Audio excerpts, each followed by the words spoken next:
Hi, this is Aya Khalaf. Welcome to my channel. Today I wanted to show you a bread that's actually perfect for people who have multiple food sensitivities, trying to avoid gluten, grains, dairy, and even eggs.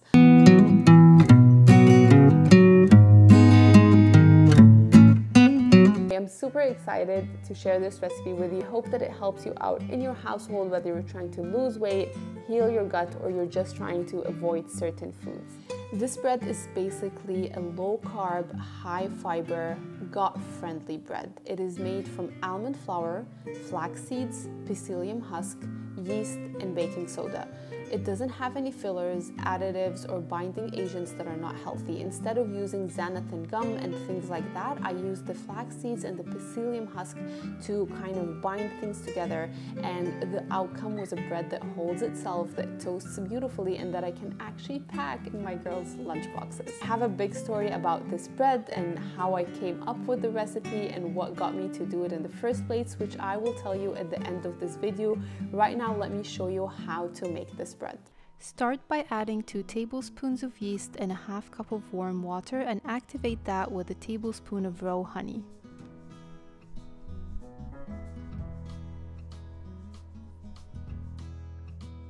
Stir it well and leave it to activate for about 15 minutes or until bubbly.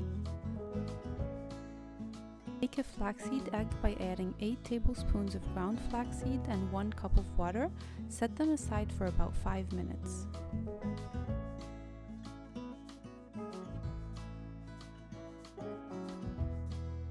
It's ready when it has a consistency that's very similar to an egg, and then add it to your yeast mixture.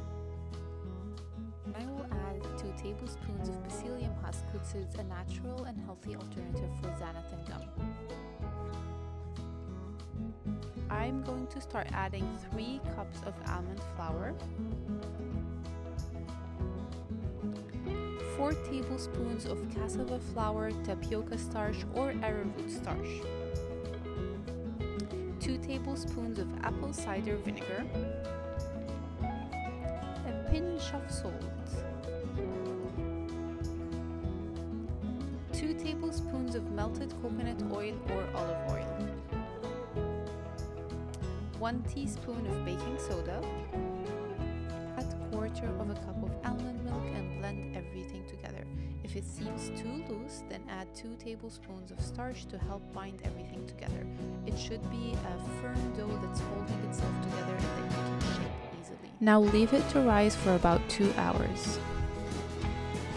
Brush some water on top just to soften up the shell and allow it to expand when you put it in the oven. I will preheat the oven at 400 degrees. I will put the bread inside, and then I would lower it down to 375 degrees and let it to cook for about 13 minutes. The bread comes out really soft and nice. It also toasts up really nicely, and then you can add your favorite toppings, whether it's peanut butter or jam or some za'atar or whatever it is that you like to put on your bread. A lot of times when people try to avoid gluten, they end up buying gluten-free breads from the grocery that are filled with fillers, preservatives, starches, and a lot of things that are unhealthy. So when you're actually trying to heal your gut by avoiding gluten, you end up doing the opposite because you're taking so many unhealthy foods. So the story behind this bread is actually an interesting one. I've always had gut and digestive problems as a child, but when I grew up, I kind of just took the notion that this is normal, you know, it's just IBS, this is just how you are, and I kind of took that and, you know, just lived with it. But when I grew up and I studied nutrition, I realized that, you know, you don't have to live this way. There is another way to do this. I realized that the food you eat, the things that you do in your life affect your digestion, and that by eliminating certain foods and adding certain foods, you can actually improve your digestion. And when I did my gut healing program for myself, I did it about 4 years ago, I was astonished to find that I can actually live pain-free, gas-free, and and have a completely normal digestion as long as I really take care of what I eat and what I don't eat. So from there, unfortunately, my kids also inherited bad digestive systems and guts. And for the past 2 years, I kind of knew that, but I was kind of putting it off on the side to really get deep into this because it's really much harder to do that for kids. They don't have the same self-control as we have as adults. They have a lot of parties that go on, and it was just so hard to take the decision.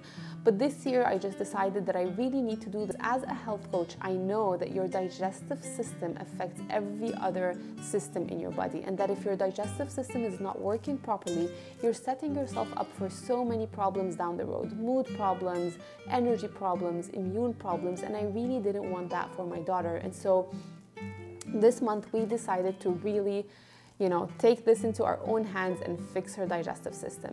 When you are trying to fix your digestive system, you kind of have to look at different factors. You have to look at what has been causing the inflammation, what started the problem in the first place. There's usually some sort of infection, overgrowth of yeast, overgrowth of bad bacteria, small intestinal bacterial overgrowth that you need to look into and take, a certain supplements to kill those off. The second part is that you have to replenish with good bacteria. You have to add the good guys because the good guys will help push out the bad guys. So, and then the third part is that you have to remove any food that is causing inflammation in your body at the moment. When you have lived for years with a digestive system that's not working properly, your body starts to develop a lot of food sensitivities towards multiple foods.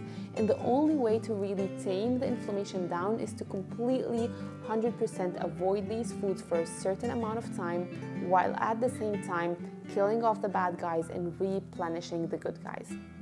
So that's what we did. We started her off a supplement protocol and we did her food sensitivity test, and unfortunately gluten was out, dairy was out, which is okay for me, but eggs were also out, and all the other grains like corn and rice were all out. So we basically needed to do a paleo diet that also avoids eggs. I had 2 days of a panic mode. What am I gonna do? What are the kids gonna eat? But then once I got that settled down, I kind of sat down and decided that I need to find alternatives for the things the girls love. And I just took a leap of faith and I decided to look in the internet, get some inspiration, and try to make a bread that is paleo, grain-free, healthy, without fillers and starches, but also vegan.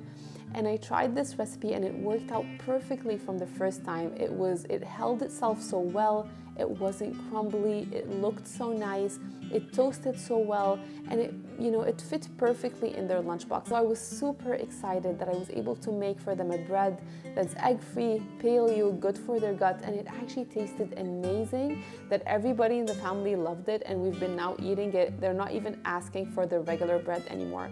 And so I wanted to share that with you so that I can help you if you have kiddos at home, or if even you yourself are trying to do a gut healing diet or a paleo diet, or even lose weight, because this bread is actually very low in carb and very high in fiber, and it's perfect for weight loss. If you try it out and it works out for you, please let me know in the comments below. And if there are any other recipes that you're trying to, find an alternative for, please let me know and I'll try to come up with something for you. I do expect the coming up videos to be all on recipes and ideas for gut healing, and especially for kids and lunchboxes, because that's really what my family is going through this month. So I think it's really going to affect, my videos. So make sure that you subscribe to my channel to get those videos as they come. Thank you for being on my channel, and I hope to see you next time.